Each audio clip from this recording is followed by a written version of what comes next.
Единовременная выплата, помощь в трудоустройстве, право на образование, а главное – возможность снова стать гражданином нашей страны.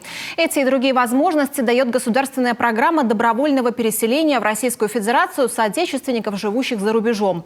В Коми она реализуется с 2018 года. За это время на родину вернулись 150 человек. Как они устроились на месте, в репортаже Ксении Мишариной. Воркута, Инта, Ухта, Вукты, Лусинск, Печора, Сосногорск, Сыктывдинский, Книжпогорский и Троицко-Печорский районы. Все это территории Коми для вселения наших соотечественников, проживающих за рубежом. Среди них люди, живущие на территориях бывших СССР, соотечественники из числа иностранных граждан, а также граждане России, проживающие за рубежом постоянно. Территории для тех, кто уже много лет хочет вернуться на свою историческую родину – в Россию. Потенциальными участниками государственной программы могут быть дееспособные иностранные граждане, свободно владеющие русским языком и также имеющие среднеспециальное или высшее образование по профессиям, приоритетным для Республики Коми, или являющиеся индивидуальными предпринимателями. Иван Сердюк родился и вырос в простой многодетной русскоговорящей семье в Казахстане. В 2014 году, когда ему исполнилось 18 лет, решил переехать в Россию. По программе обучения соотечественников из стран СНГ поступил в Ухтинский государственный технический университет. Город выбрал не случайно, хотел получить образование в нефтегазовой отрасли. Получил, и теперь он один из педагогов, ставшего родным вуза.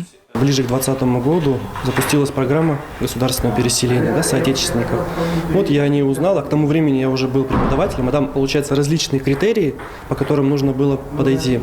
То есть там, допустим, один из критериев – это нужно было находиться на территории, допустим, стран СНГ, а мои критерии были как преподавателя, молодого специалиста.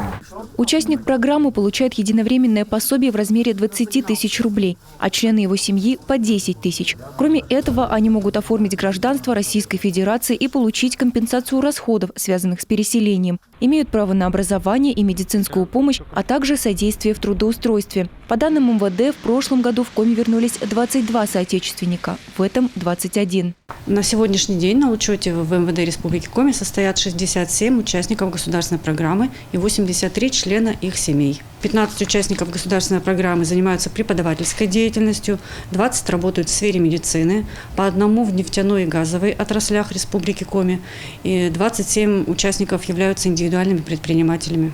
Вернуться на родину возможно. Для этого необходимо подать заявление в территориальные органы МВД России либо в уполномоченные органы за рубежом. В случае положительного решения участнику выдается свидетельство сроком на 5 лет.